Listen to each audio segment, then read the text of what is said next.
évidemment,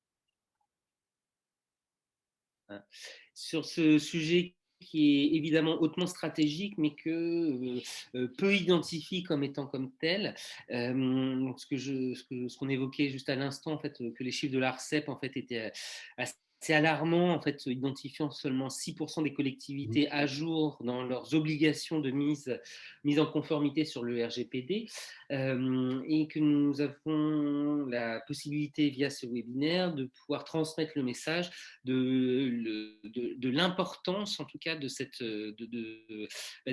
qui peut être considéré comme étant quelque chose de contraignant, mais qui, au final, est une vraie évolution dans la manière, en fait, de percevoir, en fait, l'activité du territoire, et qu'en fait, il est dommage de ne pas s'en saisir, et pour cela, nous avons en fait Monsieur Loudenot, alors senior advisor, si voilà, et au conseil départemental, mais je vous laisserai vous présenter sur ces échanges. On remercie évidemment en fait Bénédicte Pilier, qui est la présidente du Cybersec, avec laquelle nous travaillons depuis maintenant de nombreuses années, et que nous prenons notre bâton de pèlerin, on va dire, tous les 6 mois pour rappeler ce sujet stratégique.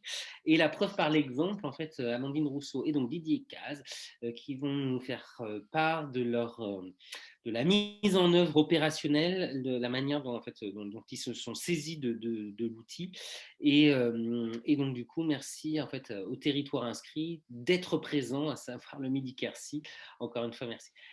Sans trop de formalisme, n'hésitez pas à interagir, même Mila, Paco, Malika, sans problème.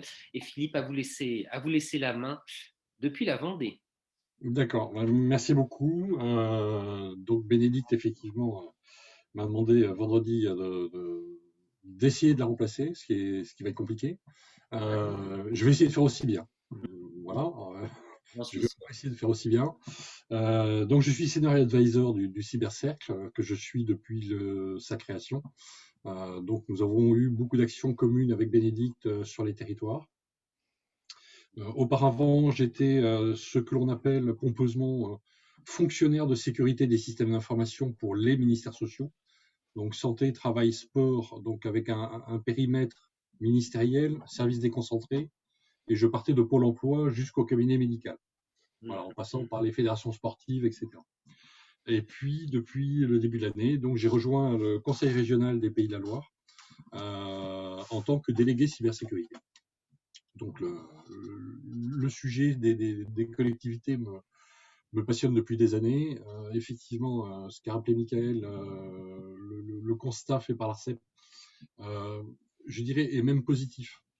Il est beaucoup plus dramatique que ça, malheureusement. Et je dirais, pour aborder un petit peu le sujet de la protection de la donnée, de la sécurité du numérique, je préfère ce terme-là au terme cyber. Je m'expliquerai pourquoi.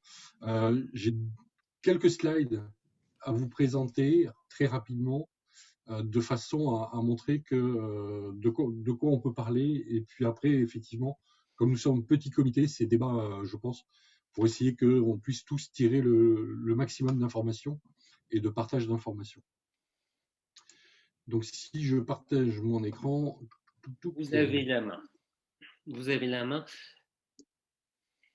On était parti sur à 14h, 15h, en fait, 15h30, pardon. Si on peut être tout à fait sur du 14h, 15h, qui sera d'autant plus facile d'avoir une capsule en fait qui soit visionnable ensuite, et visionnée par le plus grand nombre. Si dans la communication qu'on en fait, on oui. leur dit que ça dure vraiment 1 heure. En fait, c'était. Mais de toute façon, j'enverrai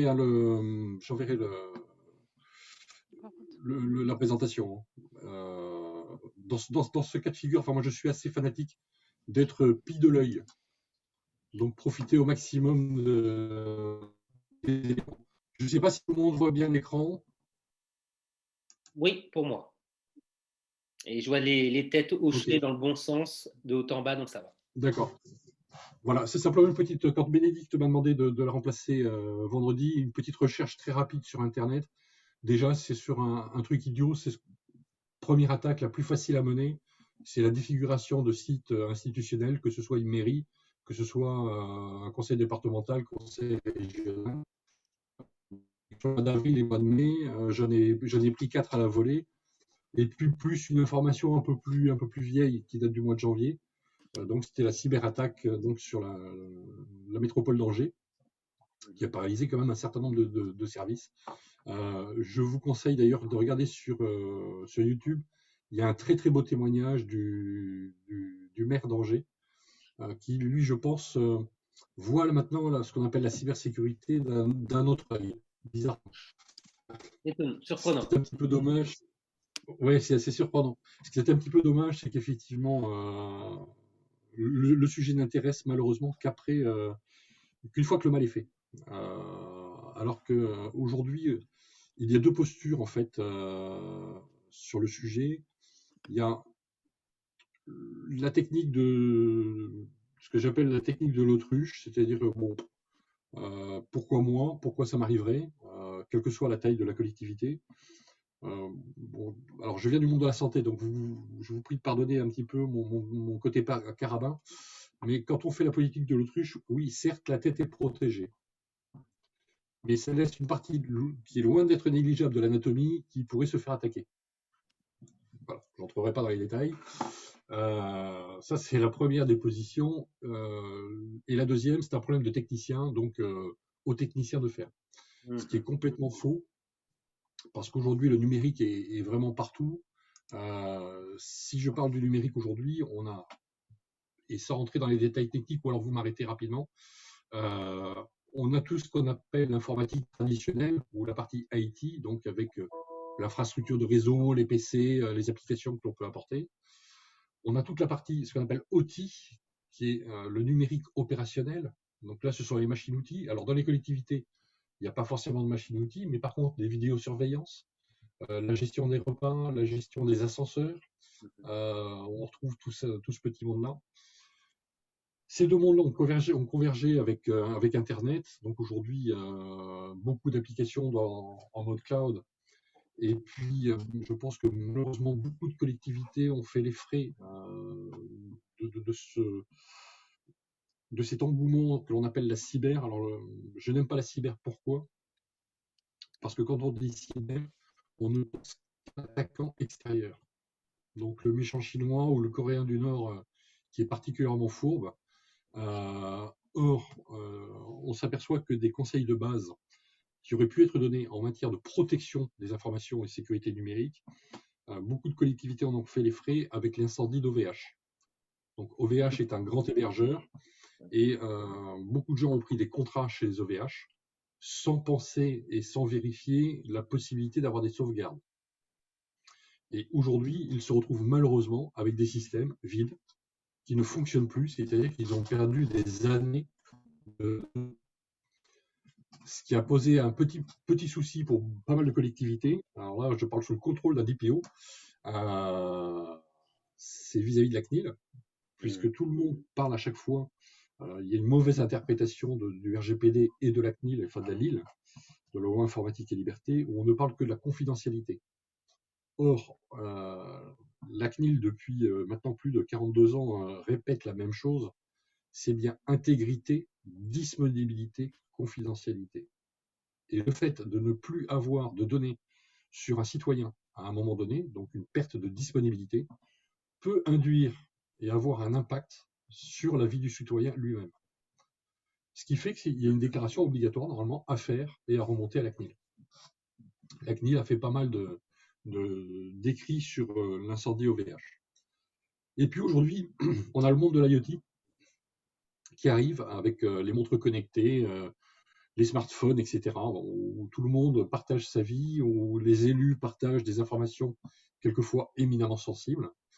Et on retrouve même aujourd'hui, ça c'est un petit clin d'œil à mon passif, on trouve même aujourd'hui du médicament connecté qui permet à un patient donc de délivrer la dose. Donc il y a une petite capsule dans le sein du comprimé qui permet de délivrer de la dose de médicament en fonction de l'état du sang.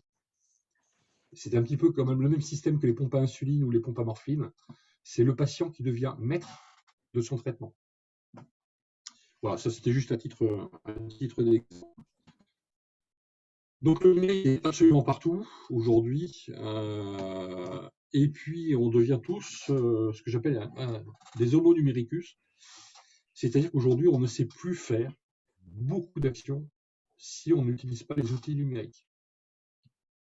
Et que de par la volonté de faire de la transition numérique à tout crin, on propose des services aux citoyens ou à nos concitoyens, mais on ne sait plus où sont les données, on ne sait pas qui les gère derrière, et en cas de difficulté, comment fait-on? Donc, est-ce que l'on a un plan B à un moment donné si un système ne fonctionne plus? Donc là aussi, on pourrait rediscuter des plans de continuité d'activité ou de reprise d'activité. Et puis enfin, vous m'excuserez des mauvais jeux de mots. Pardon, c'est le data outé. Aujourd'hui, tout le monde utilise des solutions cloud, et notamment chez Microsoft ou chez Azure, enfin chez AWS ou Google, et on ne sait pas où sont positionnées les données. Voire même quelquefois des applications qui sont vendues à des collectivités par une boîte française, solution française, mais qui ne vous dit pas que son hébergeur, lui, c'est Azure ou c'est Amazon. Donc là aussi, il y a quand même un certain nombre de précautions à avoir, mais à condition d'en être informé. Et donc le pilotage de la sécurité, quand il y en a un, c'est tout le monde est content, mais en fait, on attend que l'accident arrive de façon à avoir des soucis. Et donc, je dirais le maître mot et le B à bas. Alors le RGPD, moi je m'appuie énormément sur les DPO. D'abord parce que je suis un ancien DPO. Donc je ne vais pas me tirer une balle dans le pied, mais c'est une protection de la donnée qui est un petit peu différente de celle qui est entendue par la cybersécurité. En matière de cybersécurité, on protège tout type de données, que ce soit la donnée financière, de la donnée de recherche, développement, etc. Avec un objectif, c'est de protéger l'institution ou la structure et de protéger le système d'information que l'on protège. Le RGPD a une différence, c'est qu'on fait exactement la même analyse de risque, mais avec un angle de vue qui est différent. C'est-à-dire que ce n'est pas ce que risque la structure, c'est qu'est-ce que risque un citoyen, un individu. Donc la méthodologie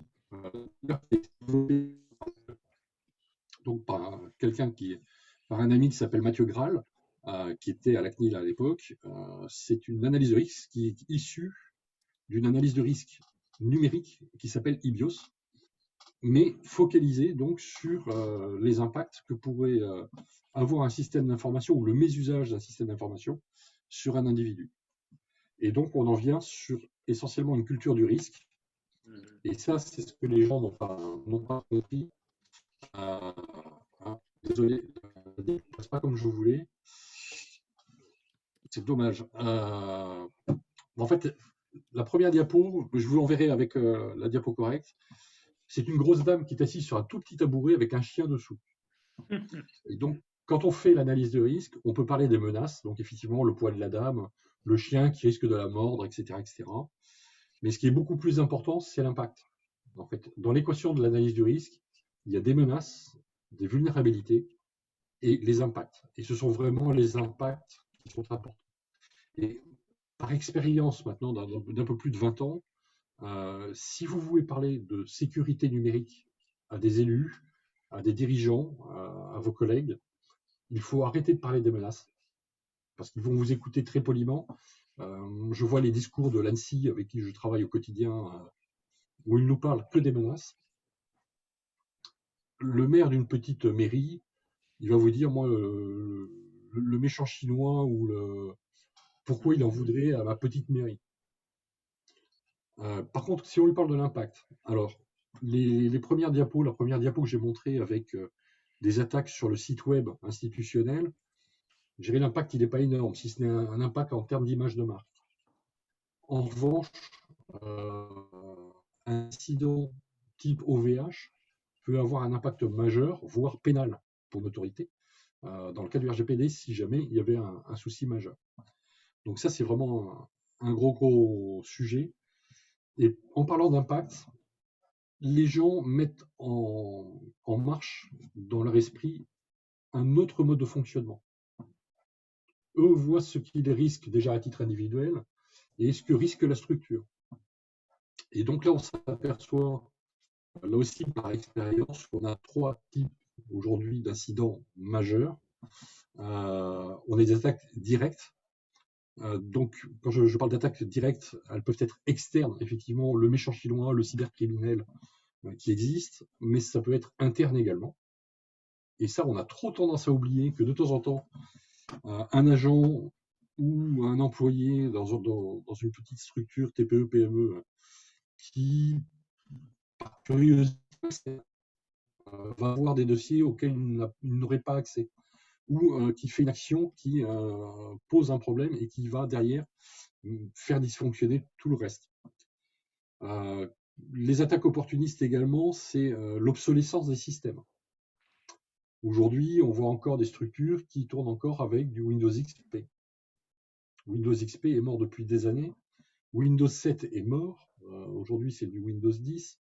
Et malheureusement, quand on utilise des vieux outils, il n'y a pas forcément la sécurité voulue avec ça. Et puis, le mésusage des systèmes d'information. Alors ça, avec mes camarades d'IPO, c'est quelque chose qui est constaté régulièrement. C'est se créer un fichier personnel sur une base Excel que l'on s'envoie sur Internet non protégé ou de l'échange de données non protégées. Et là, on est en infraction totale avec le RGPD. Mésusage parce qu'à un moment donné, il est plus facile d'être administrateur de sa machine et si on veut installer une application, on ne sait pas ce que fera l'application derrière, mais ça peut poser d'énormes problèmes. Et quand on regarde les impacts derrière, les impacts ils sont multiples. Sur la capacité de décision d'une structure, si les informations sont fausses ou absentes, sur les missions, sur l'humain, le social. Donc effectivement, si on prend une collectivité, c'est quand même elle qui a le plus de données sur un individu, que ce soit des données sociales, des données fiduciaires, des données... il y en a plein aujourd'hui. Bon, en termes d'image de marque, toujours désagréable de se faire épingler et de se retrouver au tableau des mauvais élèves. Sur le patrimoine, là, OVH a montré que le patrimoine, je dirais, informationnel de différentes structures est perdu à jamais, de non-conformité légale et réglementaire, des aspects juridiques qui peuvent arriver, et puis dans tous les cas de figure, et ça, dans tous les cas de figure, un impact financier. Parce qu'il faudra remettre les systèmes à niveau, et déjà pour essayer de retrouver ces petits. Et puis, quand les gens ont été malheureusement frappés une fois, c'est un petit peu comme dont les responsables de sécurité profitent. Excusez-moi, monsieur Deneau, je ne sais pas si ça n'est que moi, Oui. mais la qualité du son n'est pas extraordinaire. Ah. Et voir, alors, je vais me rapprocher du micro. Je ne sais pas si vous m'entendez mieux. On vous entend mieux, oui, mais c'était plus la connexion, je pense. En fait, ça grésille. D'accord. Voilà. Alors, ce que je vais peut-être faire, parce que je suis en fin fond de la Vendée, et je suis en train de découvrir les réseaux, les zones blanches. Donc, je vais désactiver ma caméra juste le temps de la presse. D'accord, merci beaucoup. Voilà, juste le temps de la présentation. Et donc, oui, ce que je disais, il y a un risque financier dans tous les cas de figure, donc pour remettre les systèmes à niveau, et puis éventuellement améliorer tout ça. Donc voilà, c'est simplement ces petites diapos à vous présenter. Donc là, je peux remettre la caméra.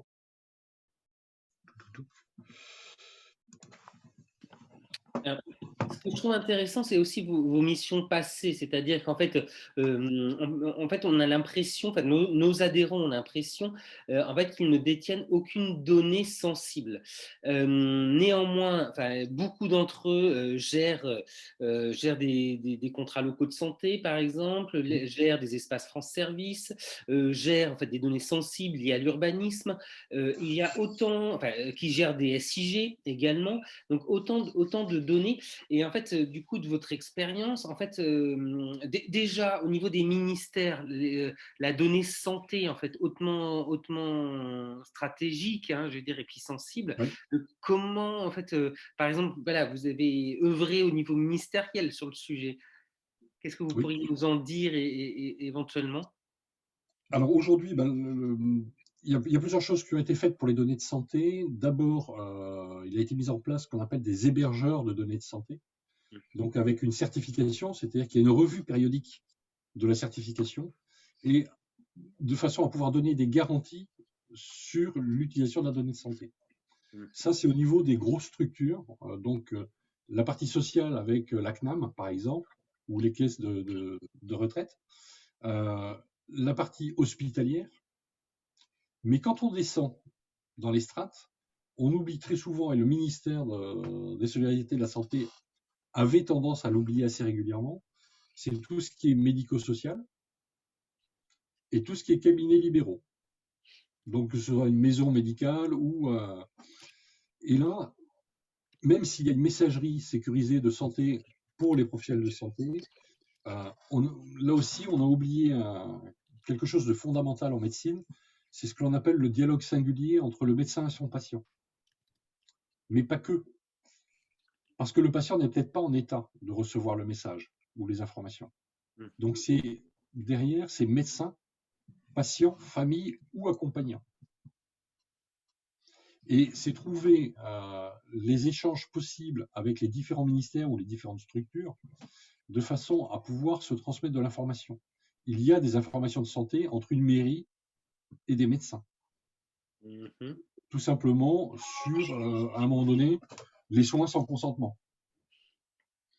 Il peut y avoir des données sociales entre une mairie ou une collectivité et des structures de santé. Et il n'y a pas, enfin, moi je poussais des outils de chiffrement, donc il y en a deux aujourd'hui dont on fait la promotion, enfin je faisais la promotion et je continue à la faire. Les deux outils, il y en a un qui s'appelle Z, de la société Primix, qui a une version gratuite, donc certes limitée, mais une version gratuite qui permet de protéger l'information. Et l'autre, c'est une solution française qui s'appelle Blue Files, malgré son nom c'est français, qui permet également de chiffrer de l'information et d'envoyer de l'information à tout un chacun. L'avantage du chiffrement, ça peut être pour de la donnée de santé, mais ça peut être pour de la donnée de marché public, où de temps en temps on traite, et c'est éminemment sensible, quand on sait que l'on va passer à un marché public, que l'on a budgété une somme de N euros, si les soumissionnaires connaissent les N euros, ils vont, je dirais, façonner leur offre en fonction des finances allouées, de façon à mieux passer. Sur des données géographiques, il y a quand même des données qui sont éminemment sensibles. Les données de captage d'eau, par exemple. Autant c'est une obligation de donner cette information quand on fait l'acquisition d'une maison. Donc il y a un certain nombre d'informations à avoir, mais c'est de l'information unitaire. Donc l'information unitaire, on peut la donner, mais par contre l'information de masse, elle est sensible. Et à tel point que quand on remonte au niveau de l'État, les données de points de captation d'eau aujourd'hui entre le ministère de l'écologie et le ministère de la santé, puisque ce sont les deux ministères qui gèrent ce sujet-là,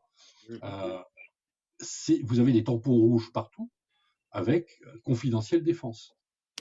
C'est-à-dire que c'est une information qui est protégée par le code pénal et que l'on ne peut pas divulguer comme ça. Donc, la grande difficulté, c'est de faire comprendre effectivement aux gens que les informations que l'on traite au quotidien, parmi ces informations, il y a de l'information qui pourrait être publique et il n'y a pas de débat. En revanche, il y a un certain nombre de données qui sont éminemment sensibles. Donc la donnée à caractère personnel qui est éminemment sensible, et puis là la loi nous le rappelle bien, mais vous avez d'autres données, tout bêtement sur une grosse collectivité, même une petite, vous avez des travaux pour un arrêté ou pour une décision qui va impacter une commune, un département, une ville, un département ou une région. Les travaux préparatoires sont sensibles. Jusqu'au jour de la publication, ça reste sensible, parce qu'il peut y avoir des annotations particulières, parce qu'il peut y avoir On sait que derrière, il y aura forcément un débat politique qui va s'instaurer entre les pour et les contre. Il peut y avoir de la récupération politique, il peut y avoir des activistes. Je suis en Pays de la Loire. Si vous parlez de projets d'aéroport aujourd'hui, ça fait partie des informations qui sont éminemment sensibles. Parce que là, vous aurez une levée de bouclier. Si à un moment donné, vous avez une tractation pour installer des éoliennes, ben voilà. Donc, des informations sensibles, on en a quand même un certain nombre. Une autre question, donc du coup, le pays Poligny Arbois vient de nous rejoindre, en fait, évidemment Midi Quercy.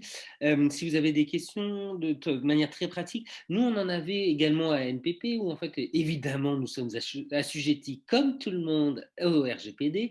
La question était au niveau notamment de la gestion des mails et des bases de données. Ce qui est un gros travail dans la mesure où en fait on a un mailing de 15 000 mails à qui on a adressé le fait que vous avez la chance même d'être dans notre mailing list et donc du coup en fait merci en retour de nous faire savoir en fait en retour de mail la confirmation de vouloir toujours être dans notre mailing list. Sur la base de données, nous en avons eu un certain pourcentage, sans rentrer dans les détails. Voilà. Que faire d'un point de vue très, très pratico-pratique sur le sujet, en fait, sur cette gestion des bases, voilà.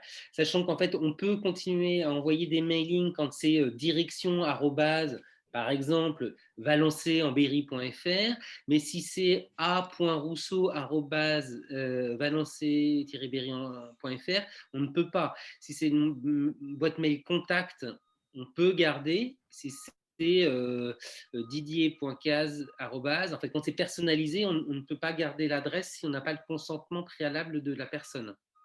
Alors, il y a une petite distinction à faire. Il y a trois types d'adresses. Donc, il y a l'adresse fonctionnelle. Là, effectivement, pas de sujet, pas de débat. Vous pouvez continuer à envoyer les mails. D'accord. Vous avez l'adresse réputée professionnelle. Et pour moi, il n'y a pas de débat. Vous pouvez continuer à condition, dans votre mail, disant est-ce que vous voulez continuer à être dans notre mailing list, etc. Merci de nous répondre favorablement ou défavorablement. En cas de non-réponse, et c'est là où il faut rajouter en cas de non-réponse, la réponse est réputée favorable. Donc, ça vous évite un problème de nettoyage. D'accord. Et en revanche, sur des toutes petites collectivités qui ont des adresses en orange.fr ou là, ça pose vraiment un souci et effectivement, il faut vraiment avoir le consentement. D'accord. Mais si vous écrivez au conseil régional, si vous écrivez à Philippe Loudenot @paysdelaloire.fr, c'est un site institutionnel, professionnel. Il n'y a pas de raison. À partir du moment où si vous m'envoyez un mail que j'étais inscrit précédemment, c'est qu'a priori, c'est un échange réputé professionnel. D'accord. Oh bah là, vous nous soulagez là. Je viens de perdre 10 kilos de poids moral sur le sujet. Donc du coup, très bien, très très bien. En revanche, ouais. en Il y a revanche, un derrière, il y a un mais quand même. C'est que cette base de données doit être sécurisée. Parce que vous, elle vous est utile.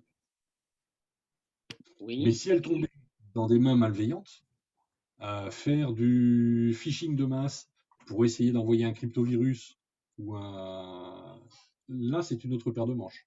Mm-hmm. C'est ce qui s'est passé dans pas mal de sociétés. Decathlon s'est fait avoir il n'y a pas longtemps. Si je prends une grosse société, où une base client a été récupérée, et donc cette base client peut servir malheureusement d'annuaire. On sait que ce sont des adresses qui vont répondre, et pour essayer de faire du phishing. En plus, si je prends une mairie ou une collectivité, quelle qu'elle soit, envoyer un mail à un moment donné avec un sujet, ça va permettre, je dirais, de paramétrer beaucoup plus finement le sujet et d'avoir des sujets beaucoup plus pertinents. Dans mon poste précédent, donc j'avais dans mon champ de responsabilité Pôle emploi. Pôle emploi s'était fait pirater une base de demandeurs d'emploi Et malheureusement, les mails qui sont arrivés après pour Pôle emploi, c'est pas les gens qu'on a essayé de pirater, mais les messages malveillants étaient de mieux en mieux faits, c'est-à-dire avec des mots-clés que un agent ne pouvait pas refuser. C'est-à-dire recherche d'emploi, curriculum vitae, enfin, voilà, un certain nombre de mots-clés qui s'apparentent, je dirais, au travail courant de tous les jours. Mhm. Voilà. Alors du coup, effectivement, et merci pour ces précisions. Peut-être demander à Mouna et à Mickaël qui nous a rejoint à Arbois-Poligny, savoir ce que éventuellement ce que vous attendiez de cet échange. Alors du coup, d'un point de vue un peu contextuel avec l'intervention de Philippe et très opérationnel avec Amandine et Didier, est-ce que vous aviez des demandes plus spécifiques ou c'était une prise d'information générale? Merci Mouna. Oui, moi c'était juste pour une prise d'information, enfin en général, parce que nous du coup, on a mis en place RGPD et après c'est pas nous qui gérons directement, on a une agence, voilà, qui gère tout ce qui est boîte, base de données, contact, etc. Mhm. Donc, Et cette agence, elle est à quelle échelle? nationale, je crois. L'agence, alors, elle s'appelle comment cette agence? En fait, nous c'est une agence de com qui nous a, en fait, on a mis en place, on a changé notre identité graphique, on a mis en place un nouveau site internet et donc du coup ils ont repris tout ce qui était mailing list, base de données, etc. D'accord. Je savais Alors, pas que ça existait, ça, Philippe. C'est possible? oui, c'est possible. D'accord. Mais en revanche, derrière, il faut avoir un certain nombre de garanties. Parce que les agences de com sont très très bonnes pour faire de la com. En revanche, sur les systèmes, notamment institutionnels ou la conservation de bases de données, ils ont une belle marge de progression devant eux. D'accord. Bah, ça, Donc, ce qu'il faut, voilà, ce qu'il faut, c'est vraiment dans le contrat qui vous lie avec eux, ou qui les lie avec vous, plus exactement, c'est avoir un certain nombre d'exigences, D'accord. Qu'est-ce qu'il faudrait euh, demander notamment sur les sauvegardes, gestion des sauvegardes. D'accord. Quand est-ce que les sauvegardes sont faites, qu'ils vous donnent leur plan de ce qu'on appelle de maintien en conditions de sécurité. D'accord. Alors vous, très souvent, ce genre de prestataire vous répondent on fait du maintien en conditions opérationnelles. Alors je vais prendre un exemple qui n'a rien à voir. Vous avez une très belle voiture que j'aime énormément, qui est la 2 chevaux. La 2 chevaux, au niveau opérationnel, vous lui mettez de l'essence, vous entretenez le moteur, ça roule. En revanche, en termes de sécurité, la 2 chevaux serait interdite à la vente aujourd'hui si elle devait passer les normes de sécurité avant mise en vente d'un véhicule. Parce qu'une 2 chevaux, ça freine entre mou et très mou. Donc, si, je vois des mous, si, ça freine entre mou et très mou. Donc il y a deux choses. Il ne faut pas confondre le maintien en conditions opérationnelles, c'est-à-dire qu'il faut que ça roule, il faut que ça tourne, Ouais. et le maintien en conditions de sécurité. Tous les jours, vous avez des vulnérabilités qui apparaissent, et charge, je dirais, à ses correspondants de vous assurer qu'ils font des mises à jour de sécurité de façon à ne pas à limiter, je dirais, les portes d'entrée pour un pirate. D'accord. C'est une garantie pour vous. D'accord. Mise à jour de sécurité. Donc, pour vous, à peu près, mise à jour de sécurité, on parle à l'échelle, c'est hebdomadaire, quotidien. Si vous avez des produits Microsoft, vous avez des mises à jour de sécurité tous les mois. Tous les mois. D'accord. Le premier mardi de chaque mois, Microsoft sort un catalogue de mises à jour de sécurité qui est phénoménal. Vous avez un site qui est très très bien fait qui s'appelle cert.fr, CERT.fr, qui vous indique un certain nombre de vulnérabilités, d'alertes, mais qui malheureusement n'est pas relayé ou peu relayé dans les collectivités. Donc les grosses collectivités qui ont une direction informatique, oui. Les plus petites collectivités qui n'ont personne ou qui n'ont même pas de syndicat mixte qui fait un petit peu le lien entre les différentes petites structures, il y a très très peu de suivi en la matière.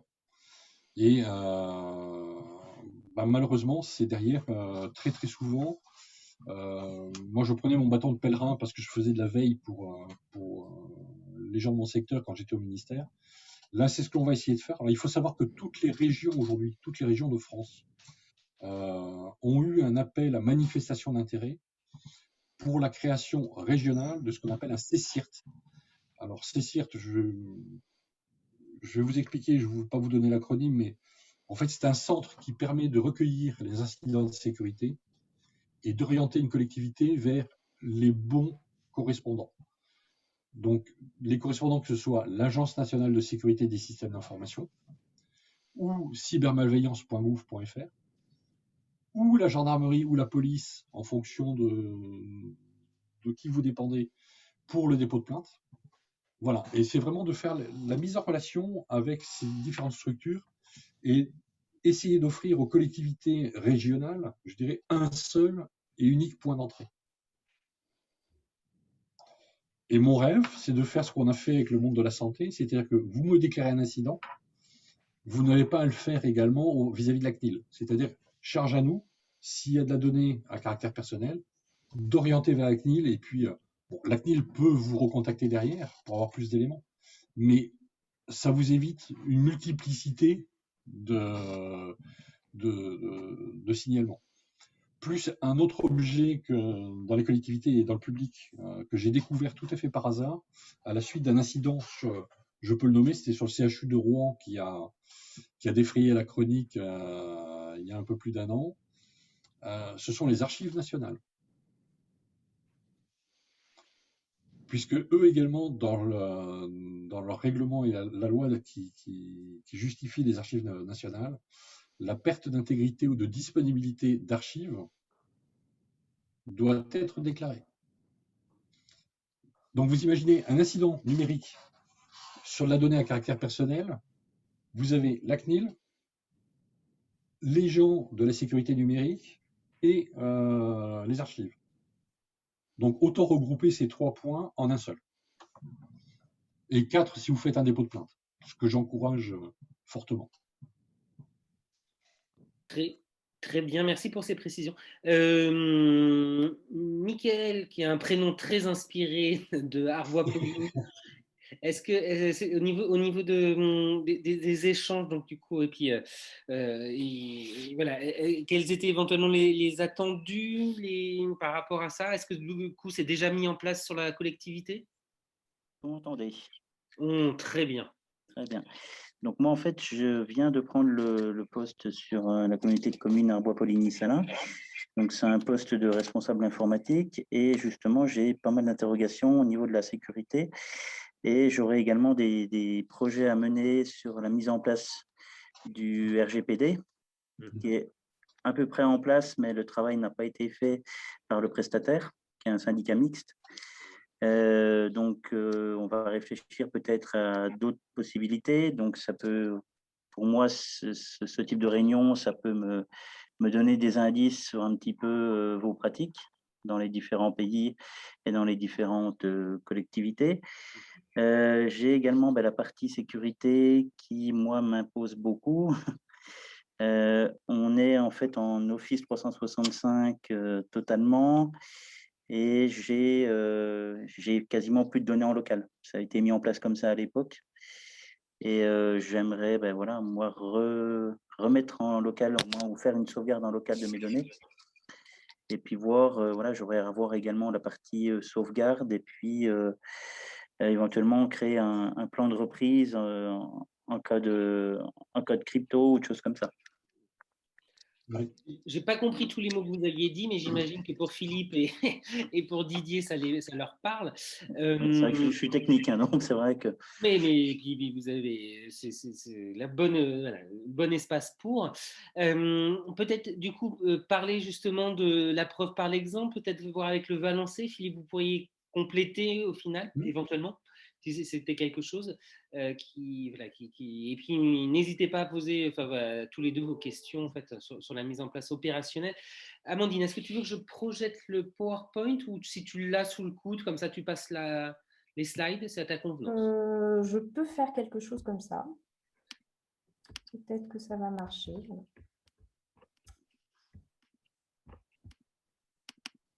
Est-ce que c'est bon là ou pas? Très bien. Très bien. Parfait.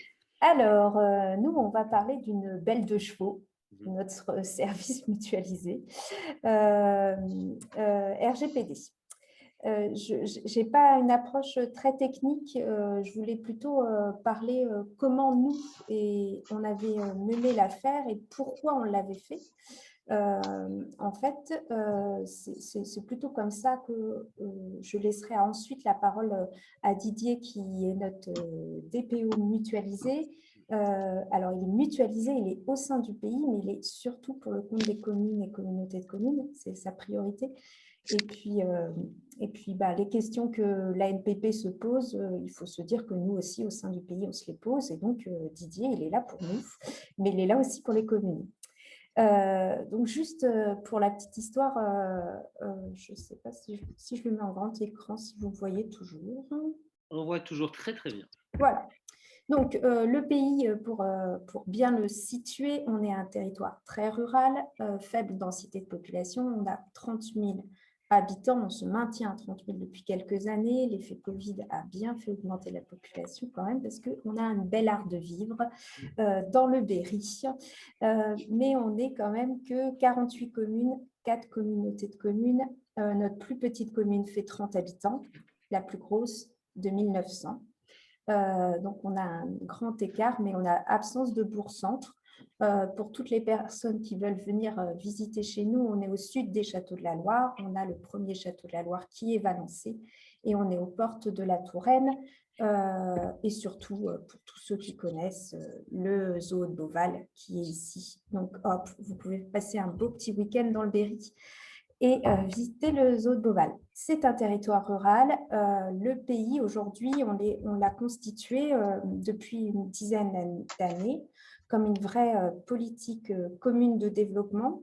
Les élus s'entendent vraiment sur ce territoire rural à travailler tous ensemble pour mettre en œuvre des stratégies de développement. Et ça, c'est très, très nouveau depuis 5 à 6 ans, même si on est encore syndicat mixte de pays et pas PETR. On a vraiment on travaille à mettre en œuvre des services pour les collectivités, des mutualisations et des besoins en humain, en finance, etc. Donc, juste là, je voulais présenter très, très brièvement. On présente le pays comme 3 missions prioritaires, les soutiens financiers. Je ne sais pas si c'est chez moi que j'entends un petit peu. Il me dit qu'il faut changer le disjoncteur différencié EDF. Donc, il m'avait dit de prendre contact avec vous parce que normalement. C'est chez moi, c'est pas chez moi, le disjoncteur. Donc, les soutiens financiers, donc là, je les présente pas. Tout le monde connaît un pays avec son contrat de pays, son CRTE, etc. Nos missions stratégiques, et là, c'est pour reprendre ce que disait M. Goudneau tout à l'heure. Oui, on mène un contrat local de santé. On mène aussi une OPA avec la gestion des impôts de chaque genre, le revenu de référence, etc. des personnes. Après, des missions plus stratégiques, un PAT avec des schémas de développement touristique, et nos missions de service aux collectivités, qui est la mission numéro 3, qui a été créée principalement en 2015 pour l'instruction du droit des sols, l'animation du contrat de bassin et surtout le service RGPD. Je dis bien qu'en fait, on a un statut particulier. En fait, c'est que notre syndicat mixte, il est habilité à réaliser des prestations de services dans le domaine de ses compétences, donc dès lors que c'est inscrit dans nos statuts, pour les communes adhérentes ou non adhérentes, c'est-à-dire qu'on fait des prestations de services aussi pour les communes qui ne sont pas parties du territoire. En termes de RGPD, on n'en est pas là, mais pour l'instruction du droit des sols, par exemple, on a une quarantaine de communes qui font partie du pays et on en a une dizaine qui sont hors pays, mais qui sont sous prestation de services auprès du pays, en fait. Donc ça, c'est une ligne particulière qui est possible dans nos statuts. Pourquoi ça ne veut pas changer? Je ne sais pas. Je ne sais pas pourquoi ça ne veut pas passer. Voilà. Alors, pourquoi on a mis en place un service RGPD? Donc, la première question, c'était de répondre à l'obligation qui s'impose désormais aux collectivités locales. Le mot « désormais » est un peu foiré, hein, parce qu'il faut dire qu'on était déjà très, très en retard. Et surtout, pour reprendre les propos de tout à l'heure, c'était d'anticiper la peur de la sanction parce que nous, quand même si nos petites communes le disaient, ça n'arrivera jamais chez nous, quand on a présenté un petit peu ce qu'ils risquaient, ça leur a fait peur. Et ils se sont dit, bah, autant anticiper quelque chose, mais tous ensemble, pas individuellement. Donc là, c'est là que le pays a bien dit outil de veille législative, de réponse au projet. Vous risquez, vous avez une obligation, vous risquez d'être sanctionné prochainement. Le pays peut se positionner pour ça. Après, un besoin de service et d'ingénierie des collectivités locales. Donc là, le pays est comme un outil de mutualisation. Et surtout, en comparaison d'autres services qu'on avait comparés, et notamment ce que Mouna disait tout à l'heure, c'est que nous aussi, on a essayé de voir des prestataires extérieurs qui auraient pu nous faire des prestations RGPD pour le compte de l'ensemble de nos communes. En fait, l'objectif des élus locaux, c'était d'avoir Didier avec nous, localement, disponible, un vrai ressource locale pour tous leurs besoins au moment où ils en avaient besoin. Cas de Dieu. Donc, la création du service, aujourd'hui, on a eu besoin, la première étape, de connaître où en étaient les collectivités. Certaines pensaient avoir fait leur RGPD parce qu'elles avaient nommé un DPO qui était en plus le premier adjoint souvent. Donc, c'était formidable. Elles se sont dit, génial, on a déposé ça auprès de la CNIL. On est dans les normes. Ensuite, on a défini une méthode de travail, une vision calendaire et budgétaire. La méthode de travail, c'était est-ce qu'on mutualise, est-ce qu'on internalise ou est-ce qu'on externalise. Et en fonction de ça, on a fait différentes propositions budgétaires pour toutes les communes, on les a sollicitées. Et ensuite, on les a fait faire prendre une délibération de principe pour savoir si notre service s'équilibrait budgétairement. On ne voulait pas les emmener non plus au casse-pipe, c'était pas ça, mais on leur donnait envie. Et ensuite, il fallait leur dire que le service, il allait leur être utile.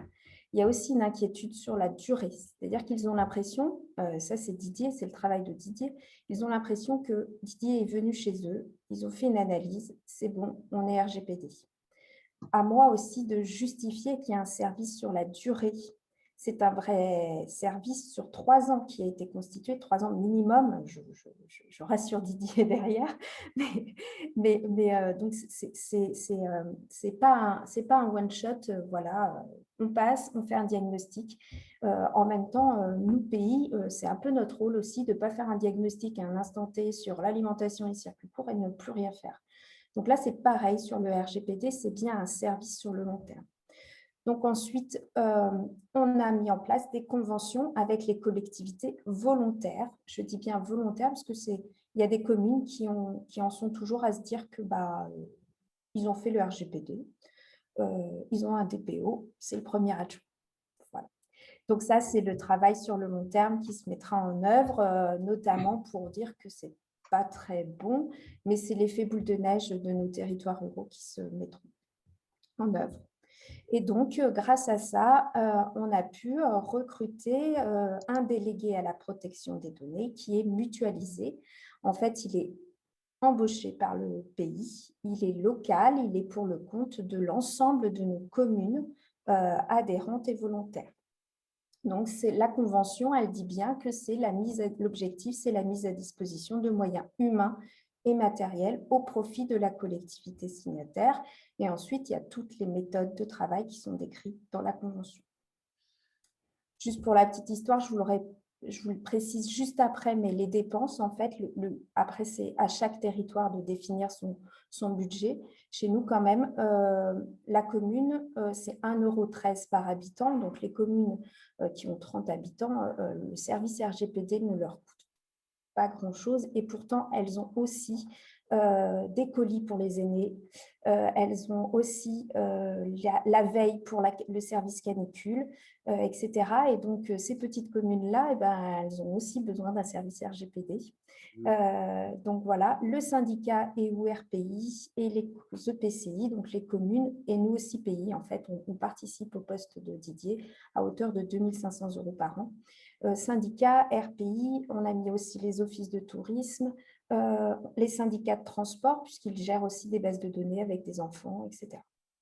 En termes de dépenses, donc là, c'est salaire et charges, il faut s'imaginer, alors Didier, ferme tes oreilles, il faut s'imaginer que les élus, c'est quand même très, très technique, un DPO.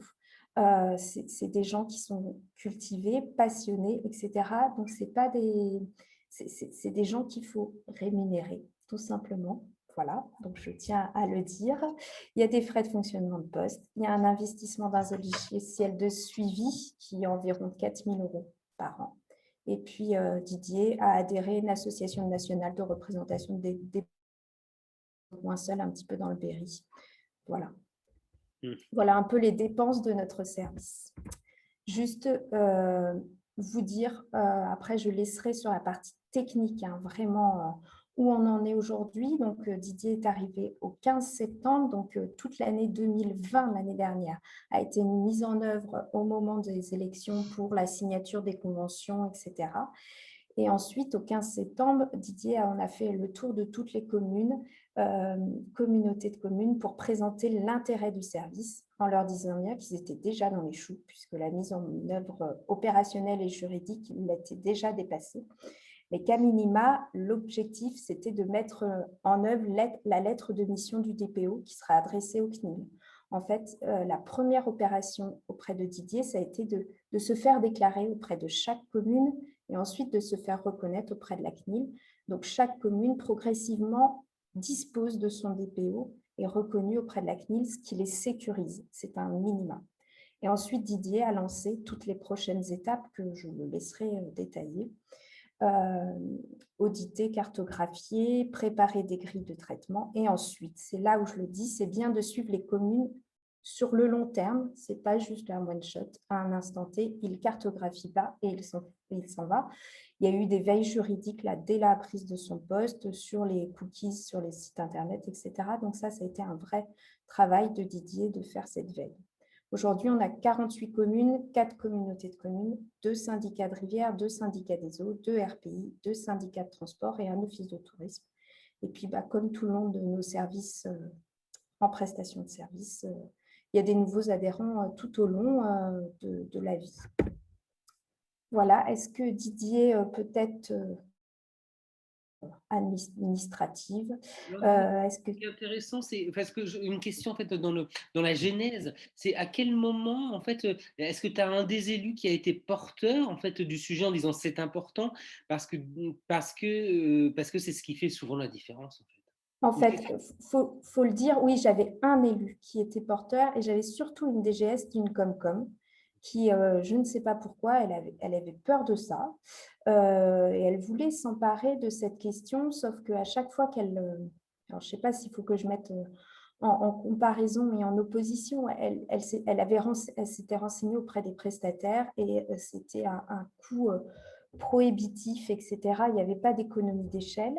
Donc, elle était très volontaire, en fait. Elle voulait utiliser aussi cette période un peu de flottement de l'année de fin de mandat où les élus ont un peu moins d'objectifs pour mettre en place ce travail de fond, en fait. Voilà. Mais donc, on a constitué ce groupe auprès des 4 DGS de Comcom. Et puis, c'est là, naturellement, que les DGS nous ont dit, nous, on veut que ça soit le pays. Donc, soit le pays conventionne avec un prestataire, soit il recrute. Donc, c'est là qu'on s'est mis à comparer. Excellent, excellent. Merci. Didier Didier. T'as pas ton micro, Didier.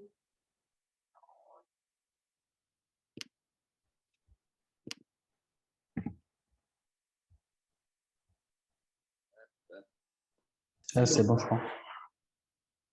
Je disais donc pour compléter les propos d'Amandine, donc la mise en conformité dans les collectivités, comme vous pouvez vous en douter, donc c'est des petites collectivités.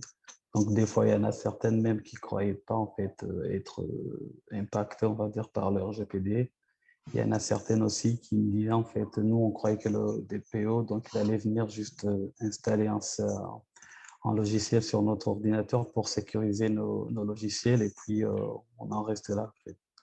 Mais ils n'avaient pas compris justement qu'il y avait des démarches à faire, donc pour la mise en conformité. Donc la première a été justement de faire un diagnostic pour avoir justement une vision claire et globale de tous les traitements. Et comme le disait M. Luneau, justement, dans la plupart des collectivités, donc il y a certaines pratiques en fait qui se sont installées. Par exemple, on peut on peut voir en fait que, par exemple, pour certaines collectivités, ils utilisent des mots de passe qui datent de 5 ans ou 10 ans, qui n'ont jamais été mis à jour, ou bien des Windows 7, comme le disait M. Luneau, justement, et qui ne comprennent pas justement pourquoi ils devraient mettre à jour leur système d'exploitation. Et par moment, justement, le problème qui se pose à chaque fois, c'est qu'il faut d'abord les sensibiliser, en fait. Parce que des fois, donc, je me rends compte que la plupart des collectivités, plutôt que de commencer par une cartographie, il faut d'abord sensibiliser donc les responsables de traitement, donc les maires, les secrétaires, DGS aussi, pour que justement ils comprennent le pourquoi. Donc, après avoir diagnostiqué, donc fait cette cartographie, on se rend compte justement des pratiques qui existent dans les collectivités, comme par exemple mettre en place des traitements qui n'ont pas de fichier, parce que c'est des petites collectivités, tout le monde connaît tout le monde. Et des fois, on se pose justement la question de savoir si la personne qui s'occupe de ce traitement, si elle n'était pas là, vu qu'il n'y a pas de fichier, donc il n'y a aucune trace en fait. Et aussi un problème de sauvegarde aussi, comme le disait aussi tout à l'heure M. Luneuse. Donc la plupart des fois, en fait, les collectivités, elles n'ont pas de sauvegarde du tout. Et aussi la plupart donc, des collectivités, ils utilisent des logiciels qui sont donc du on-premise, donc il n'y a pas de cloud derrière, donc il n'y a pas de sauvegarde. Si jamais il y avait un incendie donc, à la mairie, tout partirait en fait. Ce qui fait que justement, la plupart des fois, donc, on est obligé justement de mettre en place des systèmes de sauvegarde. Donc, une fois qu'on a fait cette cartographie, une fois qu'on a relevé justement les différents traitements qui ont été mis en œuvre, il y a aussi certains traitements justement qui sont mis en œuvre dans le cas, donc dans ce que j'appelle des détournements de finalité.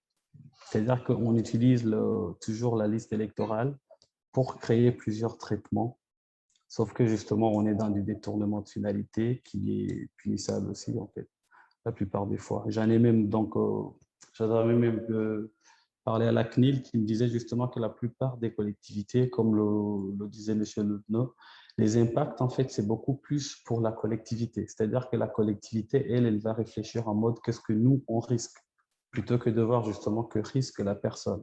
Et une fois qu'on leur a donné donc, les impacts sur les personnes, c'est là où justement ça commence à réfléchir, c'est-à-dire en fait, il faudrait quelque part sécuriser nos données. Donc, une fois qu'on a passé cette étape, justement, donc après, il y aura donc un plan d'action à mettre en place par rapport au niveau de conformité qui sera relevé justement dans les collectivités. Mais je vais préciser justement que là, actuellement, donc le RGPD, le service RGPD, comme l'a dit Amandine, ça fait 8 mois que j'ai pris mon poste, on va dire. On est encore au stade de la sensibilisation déjà et de la cartographie des traitements. Mais justement, une fois qu'on aura passé cette étape, on passera justement à la mission donc, de la plan d'action. Après, il y aura des pays à faire parce que la plupart des traitements qui sont mis en œuvre par les collectivités, c'est des traitements qui concernent des personnes vulnérables, donc des agents ou des personnes âgées aussi. Donc, il y aura des analyses d'impact à faire justement et pour rejoindre ce qu'on disait tout à l'heure, justement pour essayer de voir quel sera l'impact réel sur la personne. Par exemple, savoir que s'il y a des distributions de colis de Noël chaque année, que c'est des traitements dans lesquels on a les noms, prénoms et âge. Donc, la plupart, c'est des personnes âgées de plus de 70 ans. Savoir justement que si quelqu'un tombait, prenait en possession donc, de ce fichier des personnes vulnérables, pourrait par exemple aller cambrioler les gens parce qu'il va se dire justement que c'est une personne âgée, donc je serai tranquille. Ça, quelque part, c'est un impact et la plupart des fois, lorsque les collectivités commencent à réfléchir en mode impact sur la personne concernée, Là, justement, on commence à revoir justement l'avantage justement d'avoir un service RGPD. Une fois justement qu'on aura passé cette étape, donc il y aura justement des process à mettre en place, des notices d'information, savoir par exemple que pour les trombinoscopes, lorsqu'on utilise les photos des agents ou des élus, il faut avoir leur consentement exprès et écrit. Donc ça, quelque chose, donc c'est des pratiques en fait, c'est des pratiques et c'est des sensibilisations qui sont faites derrière pour que justement les gens puissent comprendre l'impact et l'avantage qu'a le service du RGPD. Et comme le disait justement Mandine, il y a certaines communes qui avaient déjà nommé des PO internes, donc des agents ou des élus. Et actuellement, on se rend compte justement que les registres de traitement qu'ils avaient élaborés jusque-là, ils ont besoin donc d'être mis à jour parce que justement la législation, elle évolue à chaque fois. Et aussi les personnes qui gèrent ces traitements ne sont plus les mêmes. Et aussi la plupart des logiciels qui sont utilisés, c'est plus les mêmes. Comme on disait justement tout à l'heure, maintenant on n'est plus sur Windows 7, on est sur du Windows 10, sauf que la plupart des collectivités, ils ne comprennent pas pourquoi il faudrait justement budgétiser tout ça alors que le Windows 7 marche très bien. Donc, comme le disait, donc c'est une voiture qui marche, donc on n'a pas besoin d'en acheter une autre. Donc, c'est ce genre, en fait, ce genre de sensibilisation qu'il faut faire justement pour que ça puisse passer, on va dire. Et après, donc, ça sera en bien des activités pour voir justement le niveau de conformité. Et maintenant, l'avantage qu'on aura justement, vu que le pays vient de se doter d'un logiciel RGPD, ça va nous permettre justement par rapport aux mesures qui auront été mises en place, donc de faire une cartographie, donc d'évaluer justement le niveau de conformité pour voir où on en est. Donc jusque-là, on va dire que ça promet quelque part. Mais donc, comme je disais, donc l'accent donc il est beaucoup plus sur la sensibilisation avant même de parler des mesures techniques et organisationnelles à mettre en place. Voilà. Merci pour cette présentation très opérationnelle. J'imagine Mickaël aura des questions à poser. Moi, la première à vous poser, est-ce que du coup, vous ne devenez pas, il n'y a pas une confusion dans la tête de certains agents, machin, que vous soyez en fait un petit peu le service informatique de tout le monde et qu'on puisse vous appeler sur tout et n'importe quoi?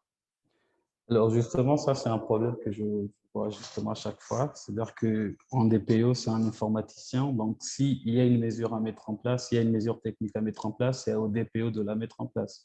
Mais la CNIL justement l'a précisé, donc on ne peut pas être jugé partie. Donc si on est là pour dire ce qu'il faut faire, c'est qu'il ne faut pas qu'on soit la personne qui va mettre en place en fait, parce que ça sera impossible après. Bon. J'entends bien, mais on doit partir de loin, j'imagine, en termes de pédagogie. Notamment, j'imagine, les secrétaires de mairie, c'est pas une critique, hein, loin de là, mais qui sont quand même assez loin de tout ça, qui pleurent déjà le départ du Minitel et qui, en fait, sont Du fax. Du fax. Mais c'est vrai, parce que du coup, il y a des habitudes de travail, ça perturbe. Donc, il y a tout un travail de pédagogie et même de calinothérapie presque à opérer auprès de beaucoup, en fait. Et la petite blague, si vous voulez, c'est que des fois, je me rends compte que, par exemple, si j'ai des réunions donc, avec les collectivités pour des cartographies de traitement, des fois, il y a le maire qui va vous dire, en fait, j'ai un problème avec mon téléphone, je n'arrive plus à capter, est-ce que vous pouvez faire quelque chose vu que vous êtes DPO? Donc, c'est ce genre de cas qui arrivent des fois et on se rend compte justement qu'ils n'ont pas encore compris justement pourquoi il faut avoir un DPO. Et justement, donc, on est obligé quelque part de lui donner des conseils techniques, mais des fois, donc, ce qu'il faut éviter justement, c'est de se retrouver en train de prendre des responsabilités justement, parce que lorsqu'on fait donc une analyse d'impact et qu'on se rend compte, en fait, par exemple, qu'il faudra acheter tel ou tel autre logiciel, donc on ne peut pas le faire en tant que DPO, parce qu'après, ça serait donc, la responsabilité du DPO. DPO, ça commence comme Dieu, en fait. Donc, du coup, vous êtes le Dieu des ordinateurs, quelque part, pour vous. C'est un peu ça. C'est un peu ça. Pardon, si je peux, alors déjà merci pour la présentation. Alors Amandine, c'est pas une 2 chevaux hein, que vous avez. C'est pas une 2 chevaux. Non, j'ai une 2 chevaux personnelle et elle ferait très bien. Mais là, c'était pas une 2 chevaux la présentation. Non. Non, enfin, je pense qu'il y a une grande difficulté, alors particulièrement pour les petites collectivités, c'est de comprendre que le DPO, son job, c'est pas de faire le PIA. Lui, il est là pour vérifier le PIA, donner une analyse du PIA qui lui est présenté, Mais et ça, c'est peut-être un exercice qui est particulièrement difficile, c'est de faire comprendre que il n'est pas là en tant que faiseur, il est là en tant que validateur et garant. J'ai le même problème en tant que délégué cybersécurité. Et l'autre difficulté, et je pense qu'elle doit être assez présente, c'est que très souvent des élus ou des agents, il y a 2 termes aujourd'hui qui sont à la mode, enfin il y en a 3. Vous avez intelligence économique, RGPD et cybersécurité. Et que là, vous avez tous les poètes de la Terre qui essayent de se faire valoir et qui essayent de donner une expertise qu'ils n'ont pas. Alors, à titre d'exemple et pour la petite histoire, donc je suis arrivé récemment au Conseil régional. Dans mon rapport d'étonnement, alors moi je parlais de la cybersécurité, mais j'ai parlé de la protection des données à caractère personnel, en expliquant que c'était comme le sexe chez les ados. Il y a beaucoup de monde qui en parlait, mais très peu qui avaient pratiqué. Et donc, par contre, ce que je peux vous proposer, c'est vous avez dit que vous utilisiez un outil RGPD. Oui, c'est le logiciel d'adéquation. D'accord. Le logiciel, pardon, je n'ai pas entendu. C'est un logiciel RGPD qui est fourni par Adéquacy. Adéquation, et il s'appelle Adéquation. Adéquacy. Adéquacy, pardon. Oui. Je vais vous proposer dans le chat, je vais vous proposer un certain nombre d'outils. Bon, j'avais proposé celui-là, mais bon, c'est fait. Mais que ce soit pour chiffrer des données. Alors, ce sont en plus des applications que l'on peut trouver ou de façon payante, avec là des fonctionnalités qui sont très étendues. Mais il y a une version grand public, je dirais en libre accès. Et ce sont pas des produits gratuits. Ce sont des produits gracieux. Je m'explique. Gracieux, c'est vraiment la volonté des éditeurs de mettre à disposition du grand public une version limitée de leur logiciel. Mais parce que quand on dit gratuit, moi j'ai souvent l'habitude de dire si c'est gratuit, c'est vous le produit. Là non, vous n'êtes pas le produit, c'est vraiment un plus. Par contre, je vous conseille de prendre la version professionnelle, ça c'est une évidence. Et puis après, il y a 2 outils que je vais vous citer pour des petites collectivités ou de taille moyenne. Voilà, pour faire de l'analyse de risque ou pour faire de la surveillance, puisque j'entendais tout à l'heure Michael Gianolo qui disait qu'il y avait la partie sécurité, donc qui permet également de superviser un peu la sécurité. Et je vous ai mis un lien d'une très belle étude faite en Bretagne. Donc, je ne suis pas sectaire, je peux faire de la pub pour les Bretons, qui a été faite par Anne Le Henanf, qui était présidente des villes connectées, sur justement la prise en compte du RGPD et de la cybersécurité sur l'ensemble de la Bretagne. J'aurais plaisir à survoler. Le travail date un petit peu, mais ça n'a pas évolué beaucoup. Malheureusement. Michael et Mouna, est-ce que vous auriez des questions, on va dire, très, très opérationnelles, concrètes? J'imagine que, du coup, voilà. Alors, je suis désolé, j'ai loupé une bonne partie parce que j'ai un utilisateur qui m'a appelé. Donc, je verrai ça dans le replay. Mais du coup, si j'ai bien compris, donc le pays de Valençay a créé son service mutualisé au niveau du RGPD. C'est ça, tout à fait. Voilà. Et puis moi, je suis parti à un moment où ça présentait le territoire, donc je suis vraiment parti au début. Du coup, bon, je reverrai ça dans le replay. La personne qui est embauchée, donc le DPO, si j'ai bien compris, s'occupe simplement de qualifier les traitements. C'est ça. Et s'assure de la sécurité ou pas du tout? Alors, s'assurer de la sécurité, c'est des audits de sécurité que j'essaie de faire, mais pas entrer trop dans les détails, par exemple. D'accord. Est-ce que du coup, Michael ou Mouna, vous aviez des questions opérationnelles sur la manière? Alors du coup, merci Didier, parce que du coup, je comprends mieux ce à quoi vous servez. Je n'avais aucun doute de ce à quoi vous serviez, mais maintenant je sais à quoi vous servez. Mais voilà, ça m'illustre quand même beaucoup en fait les choses, et c'est surtout en fait l'explication du qui fait quoi qui doit vraiment pas être simple, parce que en fait, mais c'est une approche, je dirais presque oui éthique de la manière dont on décortique chacune des étapes en fait, et ça demande je pense, une gymnastique de la part de vos interlocuteurs au quotidien qui doit pas forcément être très simple. Après, pour avoir fait l'exercice au sein du pays, je pense que certes, effectivement, il y a des collectivités qui imaginent le RGPD comme une grosse usine à gaz, il faut appeler ça comme ça. Pour avoir fait l'exercice au sein du pays de cohésion d'équipe, etc., je trouve que quand même, ça amène une évolution des pratiques et on a l'impression de progresser. Et je pense que c'est comme ça qu'il faut le vendre aussi. Comme tu dis, il y a encore des secrétaires de mairie qui imaginent vivre au Minitel, mais en fait, c'est une évolution de pratique et c'est une évolution aussi de notre quotidien et ça nous facilite. Alors, il y a beaucoup une DGS qui me reprochait de dire que bah, les feuilles de paye à un moment ou à un autre, bah, il fallait les archiver ou les détruire. Bah, oui, c'est comme ça.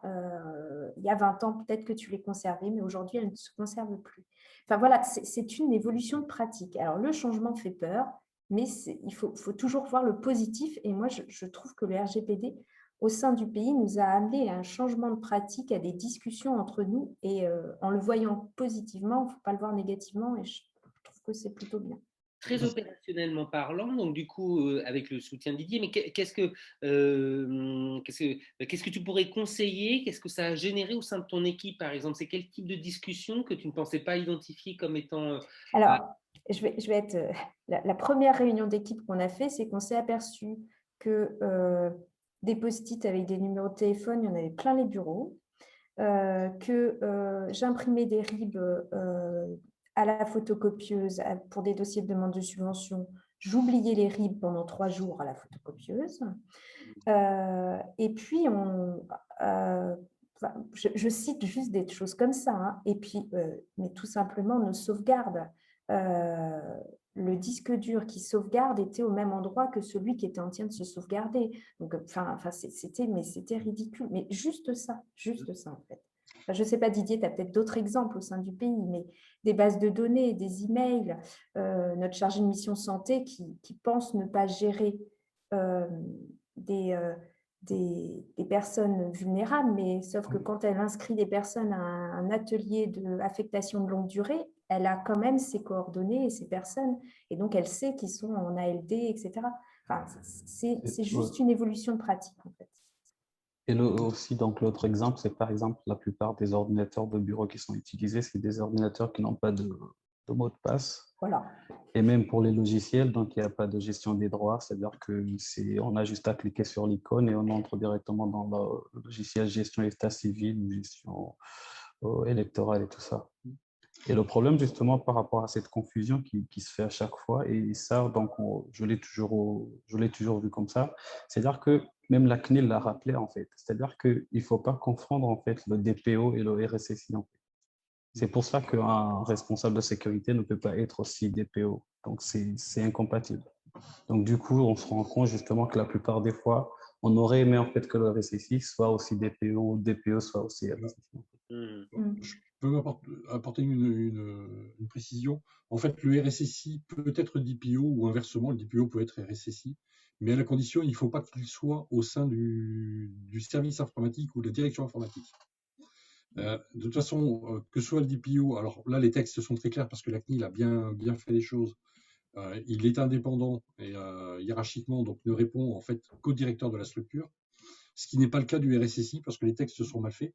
Moi, je continue à me battre et je continuerai à me battre pour que le RSSI soit dégagé de la direction numérique ou informatique. C'est pour cela que, enfin, aujourd'hui, c'est pas incompatible. DPO et RSSI, c'est pas incompatible du tout, mais à condition qu'il n'y ait pas de conflit d'intérêts. C'est la seule condition importante. En revanche, il y avait un point dans ce que disait Didier, moi, que j'en ai pas parlé, et effectivement, il a parfaitement raison, et c'est hyper important. Si les conditions de réussite, c'est de ne pas attaquer la cybersécurité ou la protection des données à caractère personnel juste sur le côté préventif, ou défensif, plus exactement. Il est beaucoup plus intéressant de faire de la sensibilisation, et dans la sensibilisation donc de l'ensemble des agents, et particulièrement du DGS, mais également essayer de trouver, et ça visiblement ça a été le cas pour pour Pays de Valençay, c'est de trouver un élu sponsor. Parce que là, ça facilite tout de suite les choses.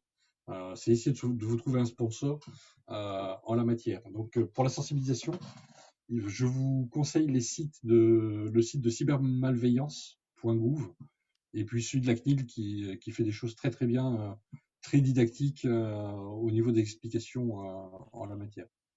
C'est Merci. Amandine, toujours pour donner envie. Donc, c'est-à-dire que là, vous aviez été au stade du constat, donc les RIP qui traînaient partout, les numéros de téléphone aussi. Non, sans rire. C'est-à-dire, une fois que vous avez pris conscience de ça, donc c'est-à-dire après, comment vous avez mené, vous, la conduite du changement en interne. C'est-à-dire, comment vous êtes réussi à vous imposer, en tout cas, une rigueur du quotidien qui fait que ça change. Peut-être qu'on n'en est pas là. Peut-être que Didier va perdre, il va perdre ses derniers cheveux parce que quand on va en être à la rigueur. Non, il faut aussi appeler un chat, c'est que quand même le changement fait peur chez certaines personnes. Enfin, je ne sais pas, je parle sous le contrôle de Didier, mais je remercie énormément Didier de son côté pédagogue, ferme et patient. Je pense qu'il est patient avec les communes et avec les secrétaires de mairie, comme il l'est aussi avec l'équipe du pays. Et je pense que je reste assez neutre sur le sujet que tout ne se fera pas en un seul jour. On refera des réunions d'équipe et on réanalysera les choses progressivement avec Didier en lui disant bon, bah, c'est bon, ça vous avez coché, ça vous avez coché. Et ça sera sur le long terme, j'en reste persuadée. Voilà, on va prendre les points après les autres. Voilà, il n'y a plus de post-it qui traînent, il n'y a plus de RIP dans la photocopieuse, il y a des mots de passe qui arrivent sur nos ordinateurs. Voilà, c'est peut-être petit, hein, je sais, hein, mais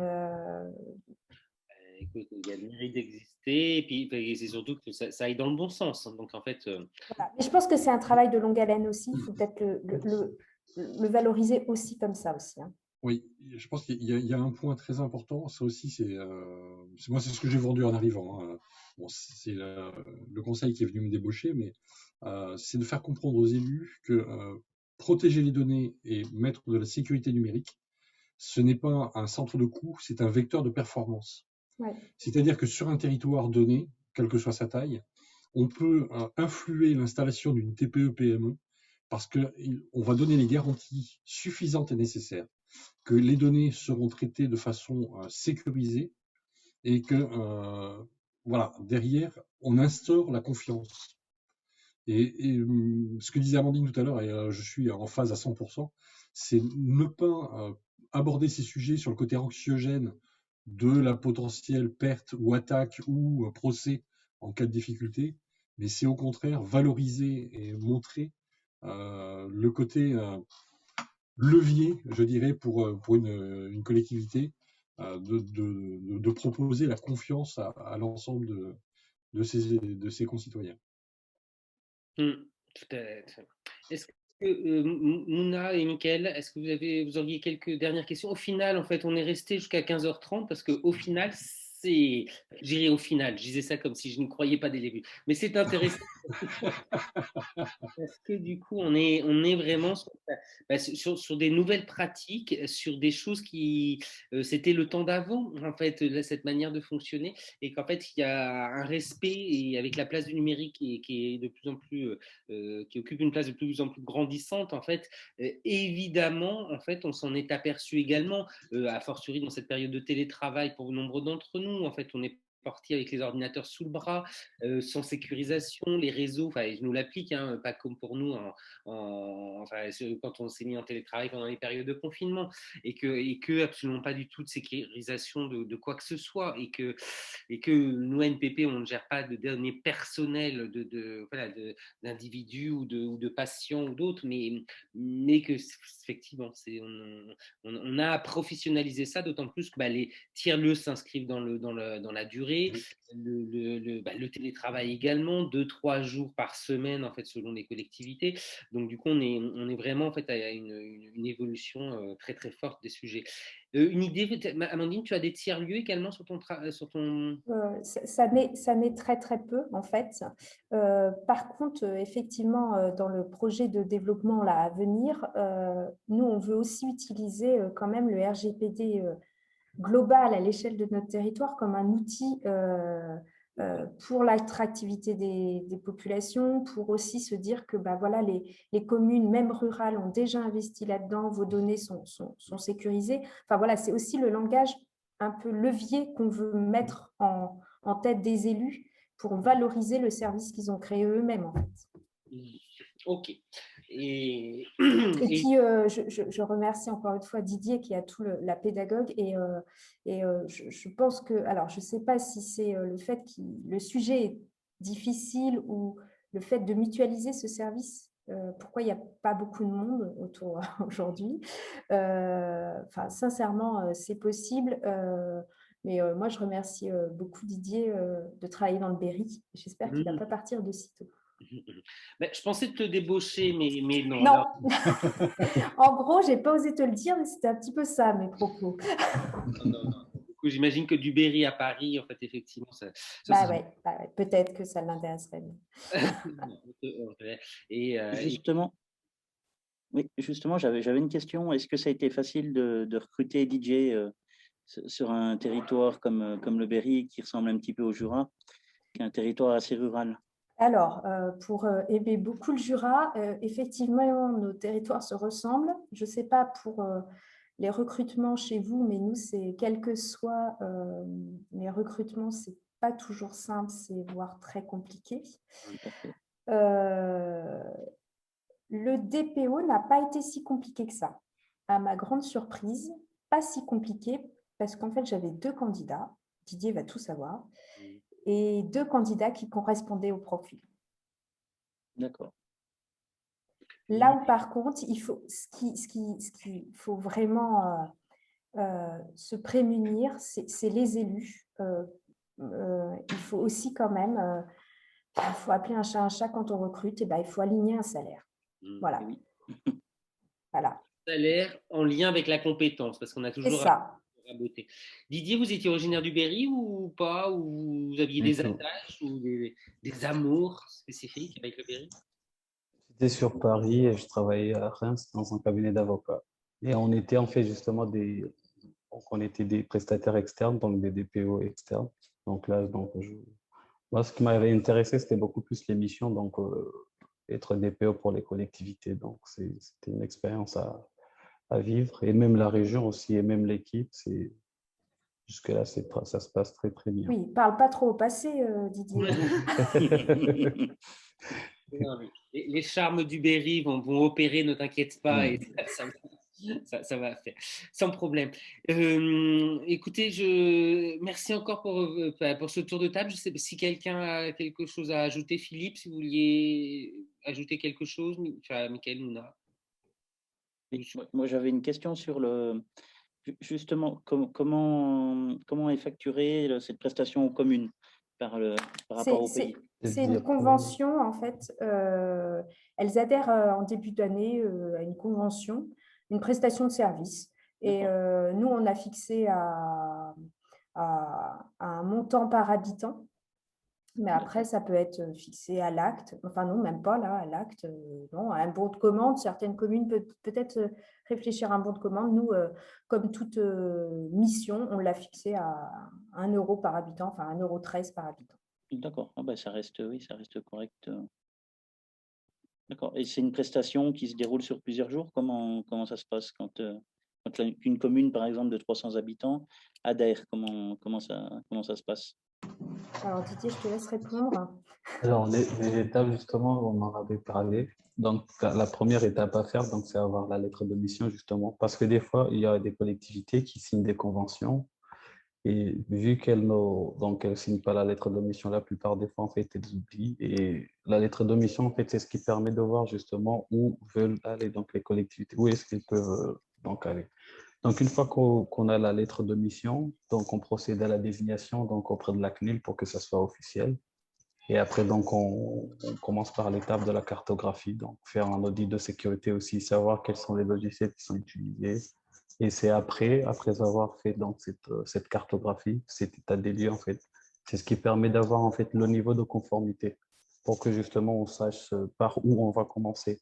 Parce que par exemple, on ne va pas dans une collectivité qui est toujours sous Windows 7 et leur dire en fait qu'il faudrait faire des sauvegardes avec des chiffrements donc sophistiqués. Donc, c'est des étapes en fait. D'accord. Donc, une fois qu'on a cette cartographie, donc c'est ce qui nous permet justement de savoir quelles sont les actions à mettre en place.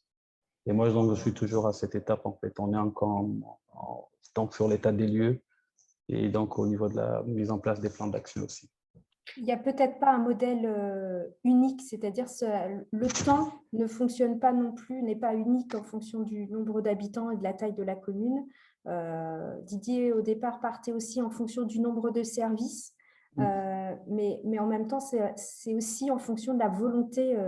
Enfin, j'imagine une petite commune toute petite, il y a aussi une volonté très forte de la secrétaire ou du premier adjointe, etc. Ça fonctionne aussi comme ça. Oui, justement, le nombre de services, c'est ce qui permet de savoir quels sont le nombre de services et le nombre d'agents pour savoir en fait que les différents traitements que les collectivités traitent. Parce que justement, si on a beaucoup plus d'agents et plusieurs services, ça veut dire que quelque part, il y a beaucoup de traitements en fait. Une question supplémentaire, pardon Didier, d'une manière très opérationnelle, c'est-à-dire quoi, vous posez dans un coin en face observation pendant 2 jours et vous scrutez comment fonctionne tout le monde et ensuite vous délivrez, enfin, de manière très opérationnelle, comment vous faites? Alors, on prend rendez-vous et je me rends dans les bureaux de la collectivité et on essaie de faire justement par rapport à la méthode que propose la CNIL, donc la méthode EBIOS aussi. On essaie de faire en fait, c'est quelque part un listing en fait des traitements pour voir quels sont les traitements qui sont mis en œuvre. Et après, à partir de ça, donc avec le registre de l'activité, ça me permet justement de savoir qui collecte la donnée. Donc, c'est par c'est des réunions d'échange, en fait. Savoir qui collecte la donnée, quels sont les logiciels qui sont utilisés, à qui sont communiquées ces données. Donc, une fois que j'ai tous ces éléments, donc, j'arrive à justement savoir par où on va commencer pour mettre en conformité la collectivité. Ok, et ensuite, j'en profite très, très concrètement, ça se passe comment? Vous Alors, revenez est-ce que vous accompagnez sur la conduite du changement ou en fait vous faites le diagnostic, vous laissez se débrouiller, vous revenez 15 jours, enfin pas 15 jours, un mois après pour checker que tout soit bien fait? Comment ça se... c'est-à-dire que, par exemple, on va partir pour ça, pour que ce soit plus clair. C'est-à-dire que j'arrive le 1er janvier, je fais une première réunion pour essayer de faire une cartographie de ce qu'ils ont, par un échange justement. Mais ça commence toujours par des sensibilisations, juste leur poser des questions, savoir quels sont les ordinateurs, combien d'ordinateurs vous avez, qui gère ces ordinateurs, quels sont les mots de passe qui sont utilisés s'il y en a déjà. Et après, on essaie de voir justement avec la liste des traitements qu'avait proposé la CNIL. Donc, on part sur ça. Et après donc avoir échangé avec eux, je me rends compte justement qu'il y a certains traitements parce que justement le problème qui se pose, c'est de faire la différence entre fichier et traitement. Et une fois qu'on a compris, donc on a fait cette liste de tous ces traitements, donc je reviens une semaine après ou 2 semaines parce que c'est de mon côté, je suis obligé au fait de faire un registre des traitements avec leur base légale pour essayer de voir quelles sont les parties prenantes. Donc, 2 semaines après ou 3 semaines après, je reviens, on essaie de faire en fait des registres de traitement par contre. C'est-à-dire qu'on essaie d'entrer en détail pour chaque traitement pour savoir qui collecte, à qui sont communiquées les données, tout ça. Donc, une fois qu'on a fait ça, donc moi je reviens ici, j'essaie de faire en fait un condensé en fait de tout ce qu'on aura vu par rapport à ces registres de traitement. Et par rapport à ça, par exemple, savoir par exemple si pour tel traitement, ils ont un logiciel qui n'a pas de qui n'a pas de gestion des droits. Donc après, moi, comme plan d'action, ça sera donc de mettre en place une gestion des droits auprès du fournisseur de logiciels. Parce que justement, le problème qui se pose, c'est que les collectivités sont sur des contrats qui datent la plupart des fournisseurs, donc c'est des logiciels qui ne sont pas encore, qui sont la plupart sur du on-premise, on va dire, qui sont installés sur l'ordinateur, où il n'y a pas besoin de gestion des droits. Et la plupart, donc on est obligé de contacter le fournisseur pour mettre en place cette gestion des droits. Donc, c'est un budget, donc c'est payant la plupart des fois, même si dans les obligations du fournisseur, donc il est obligé de fournir un outil qui soit conforme. Donc, c'est après, lorsqu'on a fini justement de connaître justement quels sont les traitements et qui gère ces traitements, c'est après justement où on essaie de mettre en place des actions. Ok. Eh ben, merci beaucoup pour ces éclairages. Enfin, à titre personnel, je n'ai plus de questions. Même si, est-ce que du coup, si on est tout bon, je ne veux générer de frustration chez personne. À vous remercier, cher Philippe, chère Amandine, bien évidemment, et Didier, ravi de vous avoir rencontré. Philippe, vous pourriez m'envoyer juste votre mail, s'il vous plaît, si c'était possible. Oui. Donc, je vais vous mettre à tous comme ça. D'accord, ce serait une très bonne chose. Également, Amandine, si vous acceptez, et Didier, je vous prends tous les deux, si vous acceptez, en fait, là, parce que du coup, comme ça, dans le compte-rendu, si jamais il y avait des sollicitations de nos... Merci, du coup, pays de la Loire.fr. Et voilà, très clairement. Et nickel, si vous avez des questions auprès de Didier, ça vous permettra de les lui poser. D'accord, merci. RGPD, Philippe. Et direction @pays Valençay en Berry, c'est point. Contact chez nous. Ok. Et ben on le met dans le compte rendu, parfait. On vous fait relire ça très très rapidement pour savoir si Malika et Mila ont fait un très bon compte rendu. Et certainement. Non, je n'en doute pas. Merci à nous. Prenez soin de vous, tout le monde. Merci. Pour cet échange. Merci beaucoup. Merci beaucoup. Au revoir. Au revoir. Merci, au revoir. Et bonne journée à tous. Au revoir. Merci. Au revoir.